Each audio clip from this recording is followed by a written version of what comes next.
হেফাজতের আমিরের ফতুয়ায় থুতু মারলেন জামাত এবং হেফাজতের আমির ফতুয়া দিলেন জামাতের বিরুদ্ধে যুদ্ধ ঘোষণা করতে হবে, জিহাদের ডাক দিলেন জামাতের বিরুদ্ধে।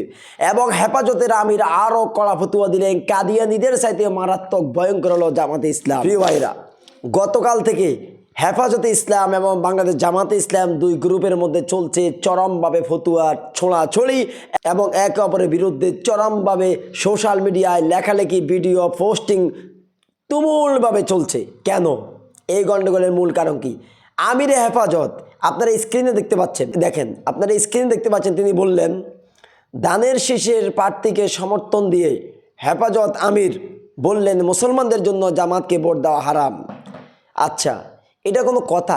আপনি একজন তাগুতকে, আপনি হেফাজতের আমির, এই দেশের শীর্ষ একজন মুরব্বী, আপনি কিভাবে একজন তাগুতকে সমর্থন দিয়ে একটা ইসলামী দলকে, হতে পারে তাদের ভুল, তাদের অনেক ভুল আপনার কাছে আছে, তাদের বিরোধিতা করেন, কোনো সমস্যা নাই, কিন্তু বিরোধিতা করতে গিয়ে ইখতিলাফের কারণে আপনি তাদেরকে ভোট দেওয়া হারাম ঘোষণা করে তাগুতকে সাপোর্ট দিলেন, এটা কোনো শীর্ষ মুরব্বীর কাজ হতে পারে না।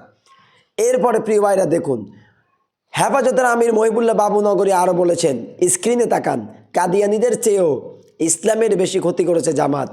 নাউজুবিল্লাহ। আচ্ছা, কাদিয়ানীরা যারা সরাসরি ইমান হারা, দুনিয়ার সমস্ত আলেম একমত, সমস্ত কাদিয়ানীরা হলো কাফের। তাদেরকে যারা সমর্থন করে, অনুসরণ করে এবং তারা তাদের পক্ষে কথা বলে, তারাও কাফের।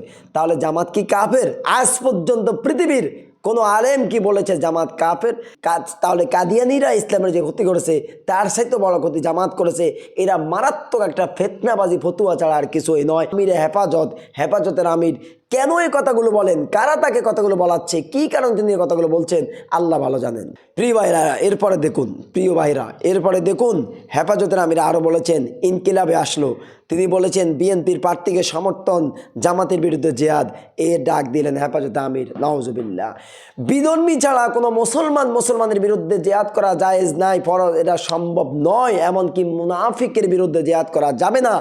যদি জিহাদ করা যেত তাহলে আওয়ামী লীগ এত জুলুম নির্যাতন করার পরও কোনো আলেম কি তাদের বিরুদ্ধে যুদ্ধ ঘোষণার জিহাদ করার ফতোয়া দিয়েছেন? তাহলে জামাতে ইসলাম যারা ইসলামী সংগঠন, তাদের সাথে আপনার ভুল আছে, মতবিরোধ আছে, আপনি তাই বলে জামাতে ইসলামের বিরুদ্ধে জিহাদের ঘোষণা দিলেন, এটা চরম লেভেলের একটা ফিতনা ছাড়া আর কিছুই নয়। প্রিয় ভাইরা, এরপরে আপনার স্ক্রিনে দেখছেন জামাতের আবুল কালাম আজাদ বাশার, অনেকে বিরোধিতা করেছেন, আমি শুধু ওনারটা দেখাচ্ছি। আবুল কালাম আজাদ বাশার লিখেছেন, আবুল কালাম আজাদ বাশার কি লিখেছেন? ওনার এই লেখাটা আমি সাপোর্ট করি না, কারণ ফতুয়ার মধ্যে থুতু মারা এটা কোনো আলেমের শান নয়।